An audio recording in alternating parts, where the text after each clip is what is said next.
함께 읽은 말씀은 창세기 9장입니다. 창세기 9장 11절부터 17절까지 말씀. 우리 함께 합독하시겠습니다. 같이 읽겠습니다. 내가 너희와 언약을 세우리니 다시는 모든 생물을 홍수로 멸하지 아니할 것이라. 땅을 멸할 홍수가 다시 있지 아니하니라. 하나님이 이르시되 내가 너희와 및 너희와 함께하는 모든 생물 사이에 대대로 영원히 세우는 언약의 증거는 이것이니라. 내가 내 무지개를 구름 속에 두었더니 이것이 나와 세상 사이의 언약의 증거니라. 내가 구름으로 땅을 덮을 때에 무지개가 구름 속에 나타나면 내가 나와 너희와 및 육체를 가진 모든 생물 사이에 내 언약을 기억하리니 다시는 물이 모든 육체를 멸하는 홍수가 되지 아니할지라. 무지개가 구름 사이에 있으리니 내가 보고 나 하나님과 모든 육체를 가진 땅의 모든 생물 사이에 영원한 언약을 기억하리라. 하나님이 노아에게 또 이르시되 내가 나와 땅에 있는 모든 생물 사이에 세운 언약의 증거가 이것이라 하셨더라. 아멘. 창세기 강의 30번째 시간 무지개 언약이라는 제목으로 여러분들에게 하나님 말씀 전하도록 하겠습니다. 여러분, 우리가 하나님을 믿을 때 중요한 것 중에 하나가 언약을 믿는 것이 중요합니다. 언약. 구약 시대에는 나름대로 수많은 언약들이 있고 신약 시대에는 예수님의 십자가를 통해서 놀라운 언약이 우리에게 체결이 됩니다. 이 언약이란 말이 조금 어려우면 우리로 따지면은 이제 일상생활에서는 그 비슷한 용어가 쉽게 설명을 하자면은 계약이라고 볼 수 있습니다. 하나님이 이 언약과 즉 이 계약의 체결자, 주체이시고 이 언약을 받는 대상이 바로 우리 하나님의 백성들, 하나님의 자녀들입니다. 그리고 그로 인해서 은택과 은혜를 누리는 것들은 모든 이 땅에 있는 피조세계라고 우리가 볼 수 있는 것이죠. 특별히 그래서 이 언약을 쉽게 설명하면 약속의 말씀이다라고 봐도 전혀 어색하지 않은 그런 해석이라고 볼 수 있습니다. 특별히 제가 좋아하는 찬송가 546장에 보면 주님 약속하신 말씀 위에서라는 찬양이 있습니다. 거기 보면 언약의 말씀 위에서 우리가 신앙생활하고 이 약속의 말씀 위에서 우리가 믿음 생활하는 것이 얼마나 중요한지를 볼 수 있는 것이 찬송가 546장인데 거기 주로의 가사 내용을 보면 주님 약속하신 말씀 위에서 영원토록 주를 찬송하리라. 이 약속하신 말씀 위에서라는 말이 곧 언약이라고 보면 됩니다. 그리고 또 후렴구에 가다 보면 굳게 서리, 영원하신 말씀 위에 굳게 서리.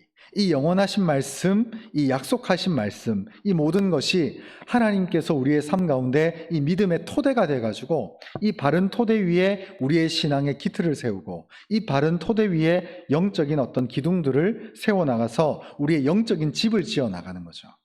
여러분, 그렇기 때문에 신앙생활 가운데 가장 중요한 것 중에 하나는 이 약속의 말씀을 붙드는 겁니다.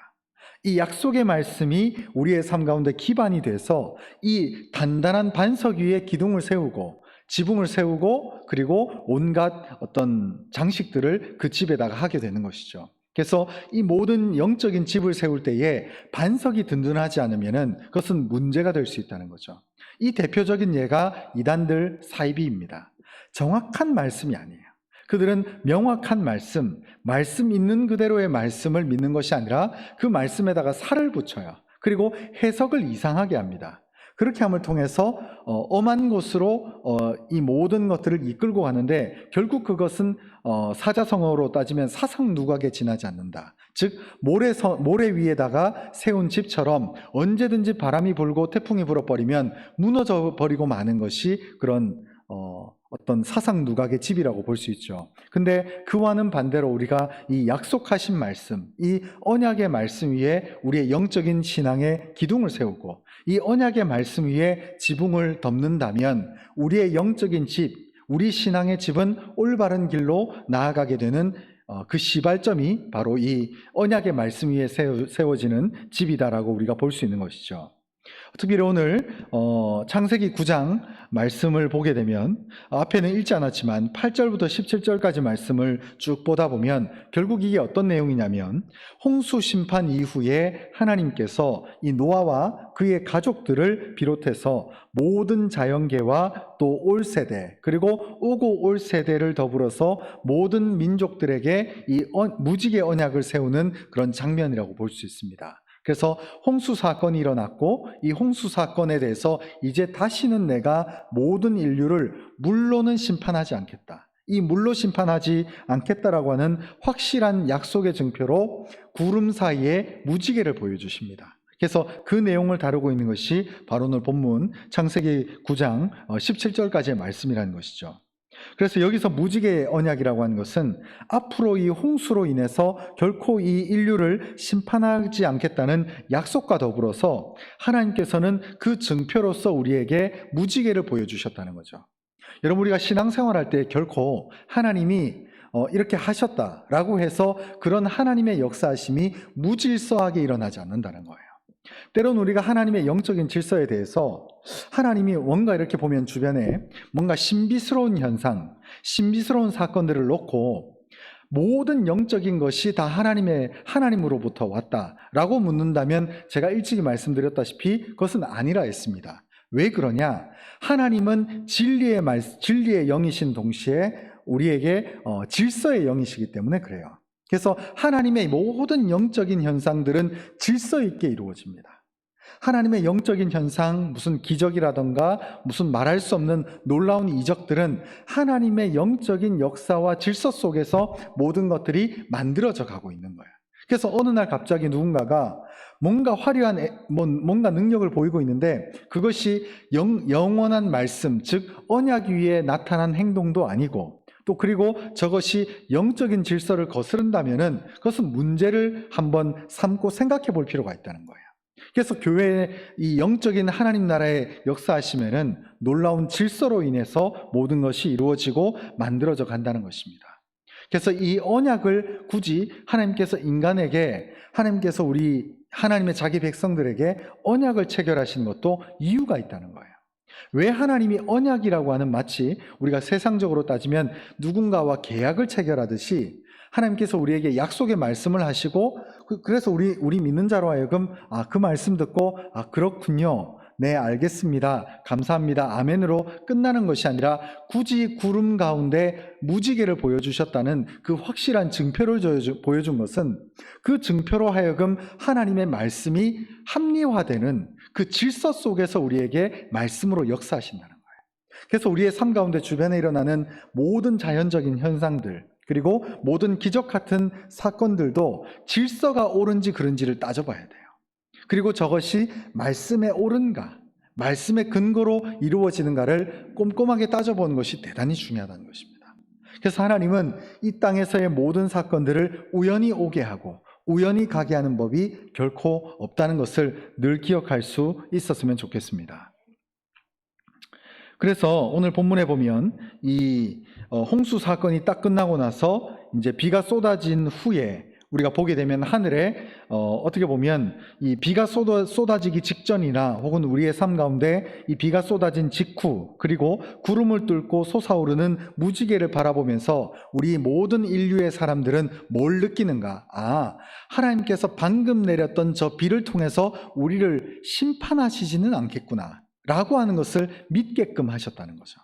모든 자연 현상 가운데 이 비가 오고 나면 혹은 폭포나 이런 물이 굉장히 많이 흘러가는 그런 부딪힘 속에서 무지개 현상이 나타나는 것을 우리가 보게 됩니다. 그런데 우리는 이제 이 사건 이후로 하여금 허공이나 또 물가 주변에서 무지개 현상을 봄을 통해서 하나님께서 저 물로 우리를 심판하시지 않겠구나라고 하는 확실한 마음의 징표를 새기게 됐다는 거죠.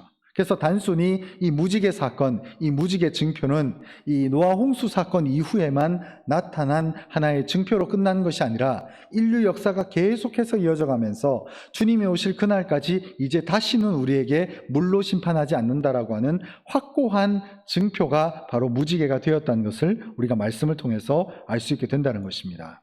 그래서 이 무지개의 의미는 인류를 향한 하나님의 사랑의 징표이고 위로의 메시지라는 것입니다. 그래서 우리가 이 땅을 살아갈 때에 세상의 온갖 걱정과 근심의 어떤 마음으로 불안해할 때에, 우리가 불안과 염려 속에 휩싸이게 될 때에 우리가 참 평안과 위로를 주시는 그 무지개의 하나님을 기억할 수 있었으면 좋겠습니다. 그리고 이 무지개가 신약 시대에 와서는 우리로 하여금 어떻게 보면 홍수로부터 우리를 보호하는 것이 무지개라고 한다면, 이 세상 가운데 온갖 죄악과 위협 그리고 걱정과 근심으로부터 우리를 보호하는 것은 무엇이냐? 바로 십자가라고 하는 증표라는 것이죠. 그래서 노아 홍수 사건이 있었을 때는 하나님께서 우리에게 무지개를 통해서 그 약속의 증표를 주셨고, 또 인류의 모든 죄가 대속함을 받았다라고 하는 그 예수 그리스도의 십자가의 그 십자가가 우리의 삶 가운데 새로운 지평을 열어주는 새로운 약속의 증표가 되었다는 것을 기억하는 것이 대단히 중요합니다. 자, 그래서 오늘 말씀해 보면 11절에 이렇게 되어 있습니다. 내가 너희와 언약을 세우리니 다시는 모든 생물을 홍수로 멸하지 아니할 것이라. 땅을 멸할 홍수가 다시 있지 아니하니라.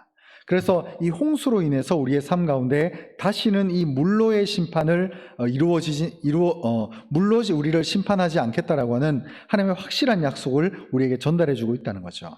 자, 그러면서 이제 그에 대한 증거로 무지개를 주시는데, 여기 12절 13절을 우리 같이 한번 읽겠습니다. 시작. 하나님이 이르시되 내가 나와 너희와 및 너희와 함께하는 모든 생물 사이에 대대로 영원히 세우는 언약의 증거는 이것이니라. 내가 내 무지개를 구름 속에 두었나니 이것이 나와 세상 사이의 언약의 증거니라. 아멘. 제가 익히 앞에서 말씀드렸다시피 이 무지개가 이 언약, 하나님께서 우리에게 약속을 주시고 그 약속의 증표로, 그 증거로 우리에게 무지개를 주셨다는 것을 설명하고 있습니다.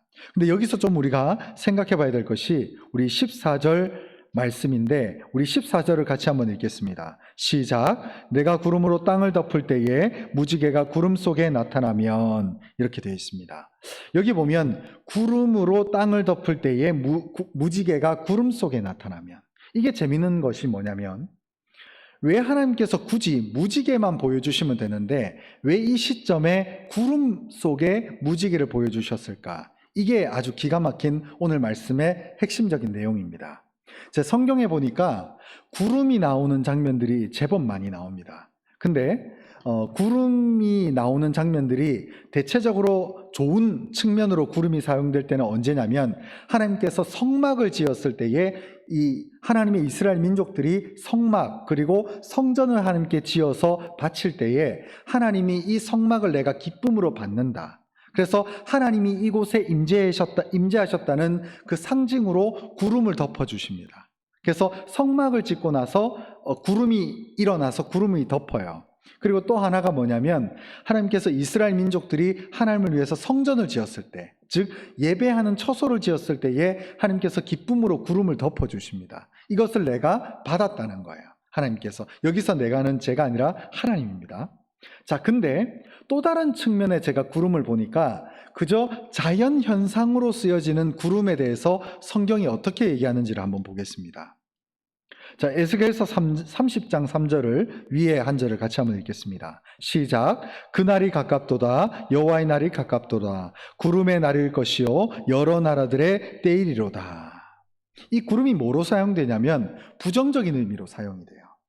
자연 현상으로만 바라보는 이 구름은 심판의 때를 상징하고 있다는 거예요.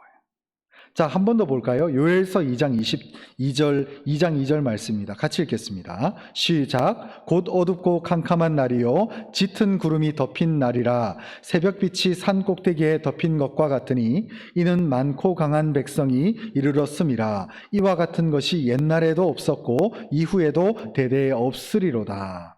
이 구름이, 짙은 구름이 이 땅을 덮는데 이 날을 뭐라고 설명합니까? 곧 어둡고 캄캄한 날이라는 거예요.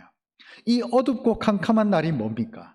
영적으로 완전히 무지하고 하나님의 영적인 임재가 더 이상 없는 그 종말의 마지막 심판을 앞둔 말세의 때를 가리키는 것이 이때입니다. 곧 어둡고 캄캄한 날. 에스겔서 30장에도 보면 여호와의 날이 가깝도다. 구름의 날일 것이요. 그 구름의 날이 뭡니까? 영적으로 하나님을 찾지도 않고 세상에 완전히 젖어서 영적으로 무지몽매한 자들이 난무하는 그런 시대, 그 어두움의 시대를 바로 구름의 날이라는 거예요. 자, 그러면 오늘 본문 창세기로 다시 한번 돌아오면 창세기 9장 14절에 보면 내가 구름으로 땅을 덮을 때에 무지개가 구름 속에 나타나면, 자, 이게 의미가 있는 거예요. 어떤 영적인 의미가 있느냐? 이 심판의 구름이 우리의 삶 가운데 뒤덮일 때 무지개가 나타난다는 거예요. 여러분, 우리가 지금 어떻게 보면은 이 시대가 참 코로나 전국을 보내다 보니까 이 종말에 대한 감각들이 되살아나고 있는 것 같아요. 우리가 이제 예전에 1980년대, 90년대 보면 그때 여러분 한번 들어보셨습니까? 노스트라다무스라고. 그래서 노스트라다무스가 제가 정확한 연도는 생각이 안 나는데 1990 몇 년도에 이 세상에 인류 종말이 온다라고 예언을 일찍이 했었거든요. 그래가지고 종말이 온다고 난리가 났었습니다, 그때. 그래서 그때 다미성교회가 있어가지고 1993년도인가 4년도인가 그때쯤에 이제 휴거된다고 막 난리가 나가지고 저희 집에서는 아무도 안 믿었거든요. 그래서 그냥 전 아침에 그때 자고 있었고 아침에 그날 무슨 특별한 일 일어난다고 했는데 막 기다렸었는데 휴거는 일어나지 않았죠. 그때 왜 종말론적인 분위기가 있었냐면 그때도 이제 세기 말 밀레니엄이라고 해서 2000년을 앞두고 있다 보니까 세기 말적인 종말론적인 어떤 흐름들이 있었습니다. 지금도 좀 그런 느낌들이 없잖아 있는데 우리가 명심해야 될 것은 주님의 오시는 날이 언젠지 우리는 정확하게 알지는 못하지만 여기 14절에 보면 그처럼 이 종말의 때에 구름으로 이 땅을 덮일 때에 어떤 일이 벌어지냐면 우리에게 무지개를 보여주신다는 거예요. 그래서 그냥 허공에 무지개를 그냥 이렇게 짠 보여주셨으면 그냥 무지개, 이것은 노아 홍수 사건이 있고 나서 우리에게 하나의 증표로 주신 거구나 이렇게 받아들이고 믿음으로 아멘하고 지나가면 되는데 왜 하필이면 이 무지개가 구름이 땅을 덮을 때에 무지개를 구름 속에 보여주셨을까? 이 구름이 뭘 의미하는가? 종말론적인 그 마지막 때, 즉 심판의 때를 상징한다는 거예요. 그래서 하나님이 이제는 물로 너희를 심판하지 않겠다라고 하는 확실한 약속을 주셨지만 우리가 영적으로 이제는 불심판을 기다리고 있잖아요. 그 불심판이 일어날 때에도 하나님께서 우리에게 확실한 그 증표, 그것은 바로 십자가. 이 십자가가 우리에게 영적인 의미로 무지개가 된다는 거예요. 그래서 우리가 지금 이 시대 가운데 결코 놓쳐서는 안 되는 것이 우리가 이제 예를 들어서 위기를 경험하면은 어떤 다른 세상적인 어떤 요건들을 충족시켜 나가면서 사회적으로 지위를 우리가 쌓아가는데 여념을 우리가 집중해야 되는 것이 아니라 바로 하나님의 영적인 약속을 기다려야 된다는 거예요. 이 증표가 있다는 것을 믿으셔야 된다는 거예요. 여러분 환난 때에도 하나님의 약속이 있습니다. 여러분 노아의 홍수를 한번 생각해 보시죠. 오늘 말씀을 통해서 보면 이 홍수 사건이 하늘에서 갑자기 비가 와요. 오늘 비가 많이 오네. 하루 종일 비가 와요. 좀 비가 진짜 많이 온다. 이틀, 사흘, 나흘 계속해서 비가 와요. 그러니까 어느 순간 저쪽 아랫마을에 있는 그 마을이 물에 잠겼다더라. 소식이 들려와요. 그래서 사람들이 어떻게 됩니까? 이 세상에는 힘이 없는 자에서부터 힘 있는 자가 있을 거 아니에요. 그러면은 물이 점점 차오를수록 힘 없는 사람들은 이제 점점 죽어나가요. 그리고 힘 있는 사람들이 꼭대기 물이 자꾸 차올라가니까 산 꼭대기로 점점 올라갈 거 아니에요. 그 물심판이 가속화되니까. 그래서 산 꼭대기에는 이 세상에서 가장 센 자가 몇 명 있었겠죠. 한 명 있었을 수도 있고. 그 사람이 가장 강했고 가장 강력한 힘을 구가했지만 그 하나님의 물심판이 그 가장 최고봉에 있는 높은 산 꼭대기에서 15규빗, 즉 7.5m 더 차버리니까 그 최상위에 있는 최강자도 죽을 수밖에 없는 거예요. 그리고 놀랍게도 하나님의 택한 백성인 이 노아의 가족들은 방주에 타서 확실한 보호를 받습니다. 그리고 나서 무지개 언약을 보여주시는 거예요. 자, 이게 우리의 삶 가운데 무슨 의미가 있느냐? 여러분, 하나님이 심판하시고자 한다면 이 세상의 약한 자에서부터 최상위 힘을 가진 강력한 자라도 그 심판을 피할 수 있을까요? 없을까요? 없습니다. 근데 우리는 미련해서 때로는 돈을 자꾸 많이 모으면 이 위기를 좀 잘 넘을 수 있겠지. 그죠? 얼마 최근에 뉴스를 보니까 세상에 엄청나게 많은 부를 가진 사람들은 지하 벙커를 이렇게 뚫어 놓는다 그러더라고요. 만약에 핵전쟁이나 위기가 일어나면은 자기 몸을 숨기려고 지하 벙커를 이렇게 만들어 놨대요. 그래서 지하 벙커 속에서도 몇백 년을 살 수 있게끔 다 대비를 해 놨다는 거예요. 근데 제가 그 뉴스를 보면서 역시 돈 많은 사람들은 대단하다 라는 생각이 들기도 했지만 또 다른 한켠으로 생각을 해보면 그게 무슨 의미가 있냐는 거예요. 하나님이 마음 먹으시면 그 모든 것이 허사로 돌아간단 말이에요. 그러면 우리의 삶으로 한번 돌아왔을 때 우리가 그런 수많은 부를 가진 지하 벙커를 뚫을 만큼의 사람은 아니라 하더라도 확실한 표적, 확실한 믿음의 깃발을 향해서 달려나가야 된다는 거예요. 여러분, 이 땅에 우리의 부가 우리의 생명을 유지해 주는 것이 아니라 이 땅에 어떤 무언가가 우리의 신앙과 우리의 믿음과 우리의 삶을 대변해 주는 것이 아니라 바로 하나님의 십자가, 그 무지개와 같은 그 예수 그리스도의 십자가가 우리의 삶의 증표가 된다는 거예요. 고린도전서 1장 18절부터 20절까지 말씀은 이 십자가에 대한 말씀입니다. 우리 세 절을 같이 한번 읽어보도록 하겠습니다. 같이 읽겠습니다. 시작. 십자가의 도가 멸망하는 자들에게는 미련한 것이요 구원을 받는 우리에게는 하나님의 능력이라. 기록된 바 내가 지혜 있는 자들의 지혜를 멸하고 총명한 자들의 총명을 패하리라 하였으니 지혜 있는 자가 어디 있느냐, 선비가 어디 있느냐, 이 세대의 변론가가 어디 있느냐, 하나님께서 이 세상의 지혜를 미련하게 하신 것이 아니냐. 아멘. 여기 보면 예수 그리스도의 그 십자가의 도가 하나님의 심판이 떨어졌을 때에 멸망받을 자들에게는 미련하고 하찮은 것이에요. 사실 요즘 이 기독교가 천시받는 면도 있죠. 그러나 여전히 기독교는 여전히 수많은 자들로 하여금 역사가 일어나고 기적이 일어나고 하나님의 은혜의 역사가 나타나고 있습니다. 그러나 이 세상에 젖어 있는 자들에게는 십자가의 도가 미련하고 어리석은 거란 말이에요. 또 이 똑같은 현상이 어디 있습니까? 창세기에 있어요. 노아가 하나님의 계시를 받고 방주를 짓기 시작하는데 저 영감 돌았다는 거예요. 아니, 비도 안 오고 멀쩡한 땅에, 그것도 산 위에다가 왜 배를 짓냐? 저 영감 이상하다는 거예요. 바로 그 현상을 고스란히 보여주고 있는 거죠. 여러분, 우리가 이 시대일수록 우리가 결코 놓쳐서는 안 되는 것이 십자가의 도입니다. 하나님 나라의 방식이에요. 여러분, 이것이 우리의 삶의 무지개와 같은 징표가 될 것입니다. 그래서 하나님의 영적인 그 구름이 덮이는 그 짙은 구름의 그날, 하나님께서 이 땅을 불로 심판할 그때에 우리를 구원해 줄 유일한 동아줄이 십자가라는 겁니다. 십자가를 붙드십시오. 여러분, 십자가를 붙드십시오. 굶어 죽을 것 같나요? 아닙니다. 안 굶어 죽습니다. 절대 굶어 죽지 않습니다. 염려하지 마십시오. 여러분, 하나님의 방식대로 사는 겁니다. 하나님의 원리대로 사는 거예요. 눈앞에 보면, 눈앞으로 우리가 사람의 관점으로 보면 이것이 옳아 보이고, 이것이 제가 새벽에 이제 새벽기도 오시니까 제가 말씀드리다시피 삼손과 비교해 볼 수도 있어요. 삼손은 효율성을 따랐습니다. 눈앞에 보이는 것, 그리고 내 힘, 내 지식, 내 능력으로 할 수 있는 모든 것들을 빨리 취해서 대응을 했습니다. 그러나 그것은 미련한 것이 되어버렸어요. 하나님께서 결국 이 딥나 여인을 블레셋 사람에게 시집 보내버리잖아요. 삼손의 1차 계획이 완전히 와르르 무너집니다. 들으셨죠? 그죠? 예, 우리의 목적이 뭐냐? 십자가의 도라는 거예요. 이 십자가가 노아가 허공에 봤던 무지개와 똑같은 영적인 의미를 지닙니다. 여러분, 심판 걱정하지 마십시오. 반드시 이 십자가를 지고 있는 우리에게는 하나님께서 우리에게 확실한 믿음과 소망을 주실 때에 이 고난, 이 구름이 짙게 덮인 그날 우리는 이 증표를 붙들고 하나님 나라로 갈 것입니다.